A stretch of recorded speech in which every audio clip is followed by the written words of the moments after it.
कैसे के करब छठी माई तोहर परब है। रूपा ना पैसा नहीं छै कोनो दरब है। कैसे के करब छठी माई तोहर परब है। रूपा ना पैसा नहीं छै कोनो दरब है।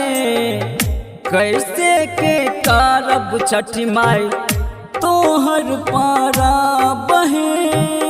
रूपा ना पैसा नहीं छै कोनो दरब है। कैसे के करब छठी माई तोहर परब है।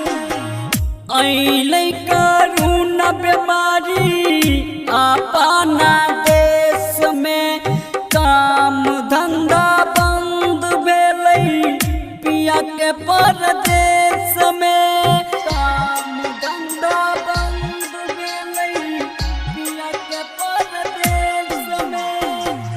अइलै करुणा बीमारी अपना देश में, काम धंधा बंद भेलै पिया के परदेश में। लागल छै चिंता छठ माई हमरा के गाँव है।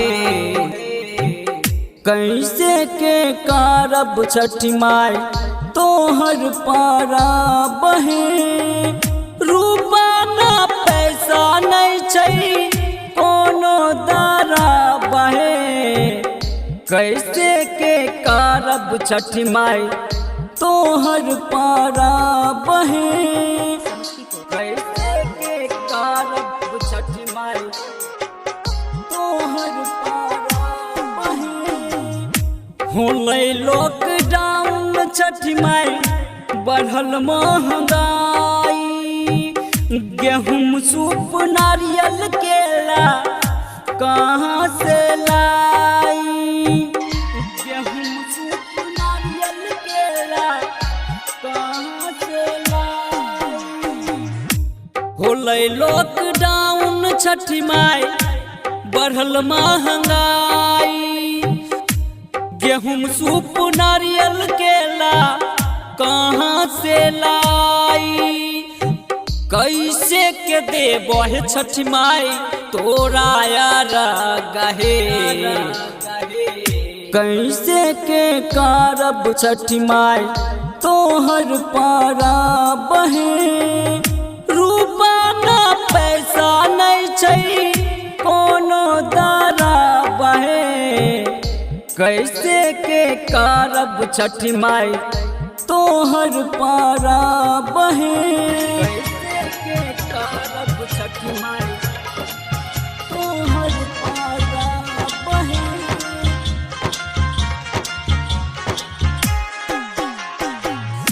भेजी दहु छठी माई पिया के गाँव है। रात दिन लाई छियो तोहर नाम है।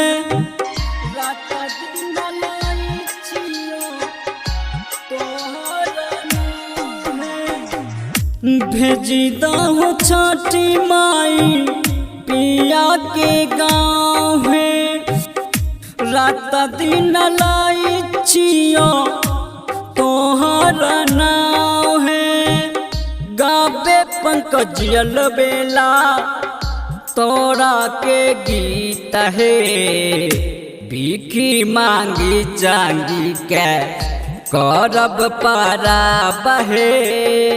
रूपा ना पैसा नहीं छै कोनो दरब है। कैसे के करब छठी माई तोहर परब है। रूपा ना पैसा नहीं छै कोनो दरब है। कैसे के करब छठी माई कैसे के करब छठी मैया।